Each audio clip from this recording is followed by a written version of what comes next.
اس channel کے ذریعے پیش کیے جانے والے مختلف دینی پروگراموں سے فائدہ اٹھانے کے لیے ہمارے اس چینل کو آپ خود بھی سبسکرائب کر لیں اور نئی ویڈیوز کے نوٹیفیکیشن کے لیے بیل آئیکن کو پریس کر لیں اور ساتھ ساتھ دوسروں کو شیئر کر کے ثواب جاریہ حاصل کریں۔ ہوں کہ بعض لوگوں کا ایک مزاج ہے اور خاص طور پر سعودی ریڈنس، ان لوگوں کا ایک خاص مزاج ہے۔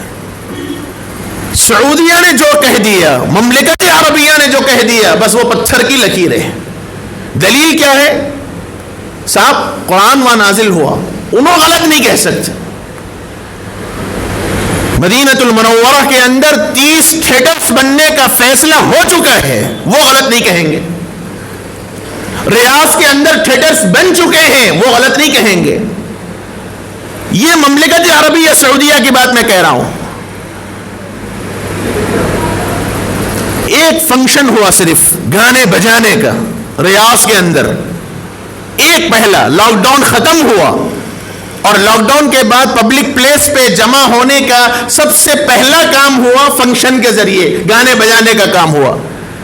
4 لاکھ افراد بغیر ماسک کے وہاں موجود تھے، اور آج بھی مسجد کے اندر کچھ دنوں پہلے تک بھی ماسک کے ساتھ آنا لازم ہے۔ یہ ہے ان لوگوں کا حال جو یہ کہتے ہیں کہ جن سے غلط نہیں ہوتا۔ کب تک غلط فہمی میں ہم مبتلا رہیں گے؟ ہمارے واسطے سعودیہ دلیل نہیں ہے، ہمارے واسطے سعودیہ دلیل نہیں ہے، ہمارے واسطے دلیل قرآن اور حدیث ہے۔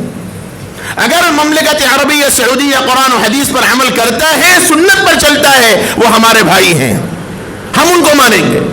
اور اگر وہ قرآن و حدیث کے خلاف باتیں کریں گے، وہ شریعت کے خلاف باتیں کریں گے، تو انشاءاللہ ہندوستان سے سب سے پہلے تنقید کرنے والے علماء کرام ہوں گے، اور ہیں اب بھی موجود اور کر رہے ہیں تنقیدیں۔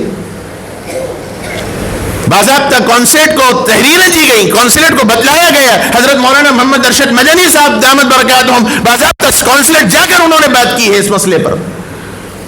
علماء خاموش نہیں بیٹھیں گے۔ میرے بھائیوں، یہ سوچنا چاہیے، سعودیہ ہمارے واسطے دلیل نہیں ہے۔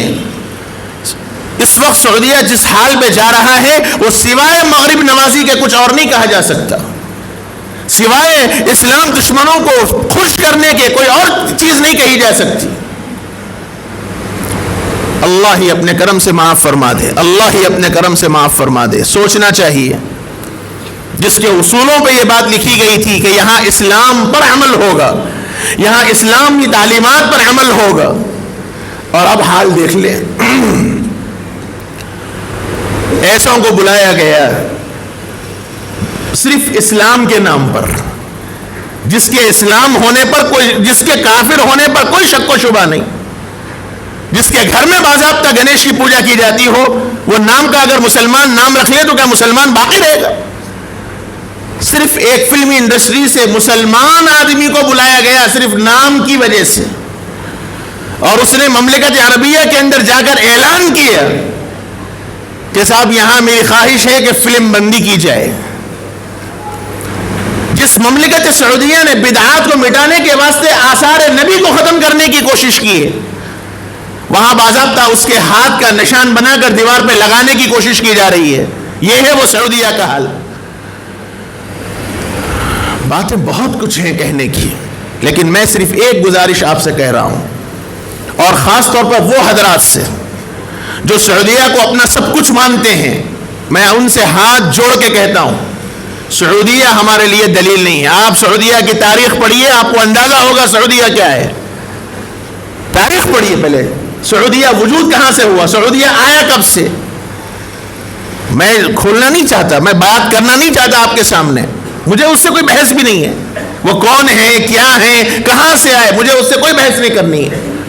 میں صرف یہ بات کہہ رہا ہوں کہ بعض لوگ عقیدت میں، اندھی عقیدت میں اتنے مبتلا ہیں کہ وہ جو بھی کر دیں وہ صحیح ہے، جو بھی کر دیں غلط نہیں ہو سکتا۔ دلیل یہ ہے کہ صاحب قرآن و حدیث وہاں نازل ہوا، قرآن و حدیث وہاں نازل ہوا۔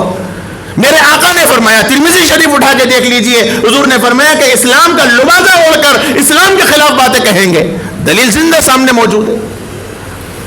اس لیے سعودیہ کو فالو مت کیجیے، قرآن اور حدیث کو فالو کیجیے، قرآن اور سنت کو فالو کیجیے۔ سعودیہ اگر قرآن و حدیث پہ عمل کرتا ہے، بالکل ہمارے سر آنکھوں پر ہے، اور اگر وہ قرآن و حدیث کے خلاف کا بات کریں گے اور کر رہے ہیں تو تنقیدیں برابر ہوں گی اور ہوتی رہیں گی انشاءاللہ. اس لیے میرے بھائیوں اس وقت حالانکہ میرا یہ موضوع نہیں ہے, 20-22 سال مجھے اس مسجد میں ہو گئے الحمدللہ, میں نے آج تک کسی جماعت کے متعلق کبھی کوئی بات نہیں کی, نہ میرا وہ موضوع ہے, مجھے معلوم ہے ہر طبقہ یہاں آتا ہے, لیکن اس موضوع پر مجھے اس وقت بات کرنے کی صرف اس لیے ضرورت پڑی کہ یہ مسئلہ صرف ایک جماعت دعوت و تبلیغ کا نہیں رہا, یہ مسئلہ پوری ملت اسلامیہ کا ہے, یہ مسئلہ پوروں کا ہے. ان کو کوئی حق نہیں ہوتا کہ وہ بلا تحقیق امت کے ایک بڑے طبقے پر مشرک اور کفر کا فتویٰ لگا دیں. جب تک تحقیق سے کوئی بات ثابت نہ ہو اس وقت تک فیصلہ نہیں کیا جا سکتا. میں آپ کو بتلاؤں کہ علماء کس قدر باریکی کہتے ہیں شریعت کی باتوں میں, جب تک علانیہ طور پر صراحت کے ساتھ دلائل کے ساتھ کسی کے کفر اور شرک کا فیصلہ جب تک چیزیں سامنے نہ آئیں اس وقت تک کفر کا فتویٰ نہیں دیا جاتا. بلکہ فقہ کے اصولوں میں سے حتی الامکان جہاں تک ممکن ہو سکے ایک مسلمان آدمی کو کفر سے بچانا چاہیے, ایک مسلمان آدمی کو شرک سے بچانا چاہیے. اس کی بات اگر اسلام کے خلاف ہو رہی ہے تو جہاں تک ہو سکے تعویل کرنی چاہیے, یہ اسلامی اصولوں میں سے ہے. یہاں تو ہمارا مسئلہ یہ ہے کہ منبر بیٹھے انہیں کافر, وہاں بیٹھا انہیں مشرک, انہیں بیٹھا انہیں کافر. ہم لوگوں کا مزاج تو آج کل یہ بن چکا ہے, فتوے صادر کرنا, فیصلے کر دینا, اور خاص طور پر شرک اور بت پرستی کے فیصلے کرنا تو آج کل بڑا آسان ہو گیا. اس کو انہیں کافر کر دیا جائے, انہیں کافر ہو گیا, انہیں مشرک ہو گیا, انہیں بدعتی ہو گیا. ہمارے فیصلے تو آج کل ایسے ہو گئے. اور ہمارا معاملہ ایسا ہے کہ جو توحید پرست ہیں وہ بدعت کا لفظ بولنا نہیں آتا, فیصلہ کرتے بدعتی. اور وہ جو فاتحہ درود والے ہیں وہ ان لوگوں کو کافر اور مشرک کہتے ہیں. کیا کفر اتنا آسان ہے؟ کیا شرک اتنا آسان ہے؟ کیا نبی کی دعوت اسی لیے ہوئی؟ کیا نبی اسی کام کے لیے دنیا میں بھیجے گئے؟ حتی الامکان میرے بھائیوں یہ فیصلہ عوام کا نہیں ہے. میں ہاتھ جوڑ کے کہتا ہوں کفر کا شرک کا فیصلہ صادر کرنا عوام کا کام نہیں ہے, یہ کام علماء کا ہے. یہ ان لوگوں کا کام ہے جن کی زندگیاں قرآن و حدیث میں لگی ہوئی ہیں, جن کی زندگیاں جن کی صبح اور شام کتابوں میں لگی ہوئی ہے. یہ فیصلے صادر کرنا ان کا کام ہے, یہ ہمارا کام نہیں ہے. صرف میں آپ کو ایک موٹی مثال دوں, صرف ایک مسئلہ. کل رات میں تقریباً 40-45 مفتیان کرام کی ایک میٹنگ ہوئی, صرف ایک مسئلہ چلا. 8:30 بجے سے ہم لوگ بیٹھے, رات 1:45 بج گئے صرف ایک مسئلے پر. اس پہ بھی حل نہیں ہو سکا مسئلہ, کوئی فیصلہ نہیں ہو سکا. دلائل ہر ایک کے سامنے آتے رہے.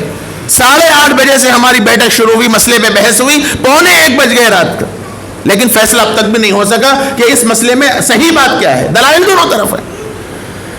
علماء اتنی آسانی سے فیصلہ نہیں کرتے, دلائل کی روشنی میں بات کرنی پڑتی ہے. اس کے بعد کوئی ایک موقف سامنے آتا ہے. اب یہاں تو مسئلہ یہ ہے کہ صوفوں پہ بیٹھ کے کفر اور بت پرستی کے فیصلے ہونے لگے ہیں. اللہ کے واسطے میرے بھائیوں میں ہاتھ جوڑ کر عرض کرتا ہوں, بہت حالات سنگین ہیں, بہت مسائل ہیں. ان نزاکتوں کو ہمیں سمجھنے کی ضرورت ہے. کام کی حقیقت کو سمجھیے. دعوت و تبلیغ کی حقیقت کیا ہے؟ ایک دن اپنی زندگی کا نکالیے, ایک دن صرف. وقت ہے تو آپ 3 دن لگائیے. آپ کو معلوم ہوگا کہ اس میں بتلایا کیا جاتا ہے, اس میں سکھایا کیا جاتا ہے, اس میں معلومات کیا فراہم کی جاتی ہیں, اس میں کون سی بت پرستی سکھائی جاتی ہے, اس میں کون سی قبر پرستی سکھائی جاتی ہے, اس میں کون سی دہشت گردی کی تعلیم دی جاتی ہے. آپ کو معلوم ہوگا اس میں کیا ہوتا ہے. کبھی آئیے تو صحیح, کبھی معلوم تو کیجئے بیٹھ کر. اس لیے فتوے اور فیصلے صادر کرنے کے بجائے تحقیق کیجئے. اللہ نے آپ کو بھی عقل دی ہے, آپ کو بھی شعور دیا ہے, آپ کو بھی سمجھ دی ہے, بات سمجھنا آسان ہوگا. اور بنیادی چیز اصل یہی ہے کہ ہم دین سے مانوس ہوں, ہم اسلامی تعلیمات سے مانوس ہوں, ہم اسلامی تعلیمات کو اپنی زندگیوں کے اندر اپنائیں. اس وقت تک ہم صحیح معنوں میں کامیاب نہیں ہو سکتے. آج ہم اپنی زندگیوں میں مگن ہو گئے, صبح سے شام تک کاروبار میں, مصروفیات میں, ملازمت میں, زندگی کے جھمیلوں میں ہم اتنے پڑ گئے کہ ہمیں قرآن اور حدیث کو سیکھنے کے لیے وقت نکالنا بظاہر مشکل ہے. تو دین کہاں سے آئے گا؟ اس لیے میرے بھائیوں ضرورت ہے تھوڑا سا وقت نکالیے اپنی زندگی کا. یہ بھی اپنا فرض سمجھیے. جیسے اور کاموں کے واسطے آپ کے پاس وقت ہے, کچھ قرآن اور حدیث کو سیکھنا بھی آپ کی ذمہ داری ہے. تھوڑا وقت نکالیے. اپنی مسجد کے علماء کو، اپنی مسجد کے ائمہ کو، اپنی مسجد کے مؤذنین کو آپ پابند کیجئے، ان سے گزارش کیجئے کہ میں اپنے کاروبار سے فارغ ہو کر، میں اپنی مصروفیات سے فارغ ہو کر آدھا گھنٹہ آپ کو دے سکتا ہوں، اللہ کے واسطے، اللہ کے نبی کے واسطے میرے کو آپ دین سکھا دیجئے، آدھے گھنٹے میں میرے کو آپ قرآن سکھا دیجئے۔ یہ تو فرض ہے، کوشش کیجئے۔ علماء تو گھر گھر جا رہے ہیں، ائمہ اور مؤذنین تو علماء اور حفاظ تو گھر گھر جا جا کر سکھا رہے ہیں۔ اس وقت ہمارے بڑے اکابر علماء ہمیں اس بات کی نصیحت کر رہے ہیں کہ اب تک دین کی خودداری یہ تھی کہ آپ مت جائیے، لوگ آپ کے پاس آئیں تو سکھائیے، لیکن اب ہمارے اکابر علماء یہ کہہ رہے ہیں کہ دین سے بیزاری کا لوگوں کا عالم اب یہ بن گیا کہ اب لوگ آپ کے پاس نہیں آ رہے ہیں، نتیجہ یہ کہ اب آپ جائیے۔ اور مثال دے رہے ہیں ابر کی، اب تک کنویں کی مثال تھی کہ کنویں کے پاس پیاسا آئے گا اور جس لوگ پیاس ہوگی وہ کنویں کے پاس جا کے پانی پیے گا۔ اب ہمارے اکابر علماء ہم چھوٹوں کو اس بات کی نصیحت کر رہے ہیں کہ اب آپ ابر بنیے اور ہر گھر گھر جا کر سیراب کیجیے۔ اس وقت یہ ضرورت ہے اور چل رہی ہے کوششیں علماء کی، لیکن آپ کا بھی فرض ہے مختلف جگہوں پر جہاں تعلیم بالغان کا نظام قائم ہے بہت سی جگہوں پر ہے، وہاں جائیے، وہاں سیکھیے، آدھا گھنٹہ 1 گھنٹہ آپ اپنی سہولت سے وقت دیجیے، کچھ قرآن سیکھیے، کچھ احادیث سیکھیے، کچھ تجوید سیکھیے۔ ہم اتنے بڑے ہو جا رہے ہیں، اللہ معاف کرے، مجھے تھوڑی سخت کلامی پہ معافی چاہتا ہوں، قبر پہ پاؤں لٹک رہے ہیں، داڑیاں ہماری سفید ہو چلی ہیں، لیکن ہمیں قرآن تجوید سے پڑھنا نہیں آتا۔ کیا منہ دکھائیں گے اللہ کو؟ کیا منہ دکھائیں گے آقا کو؟ کیا منہ سے ہم شفاعت کے طلبگار ہوں گے اور کیا منہ سے آقا کے حوض کوثر کا پیالہ مانگیں گے؟ میرے بھائیوں، کچھ ہمیں بھی تڑپ ہونی چاہیے، کچھ ہمیں بھی ہونا چاہیے، کچھ احساس ہمیں ہونا چاہیے۔ سب سے زیادہ بے احساسی اگر ہمارے اندر ہے تو دین سے متعلق ہے۔ دنیا کا ہر کام میں صحیح کر رہا ہوں، لیکن دین سے متعلق لاپرواہ اور غافل ہوں۔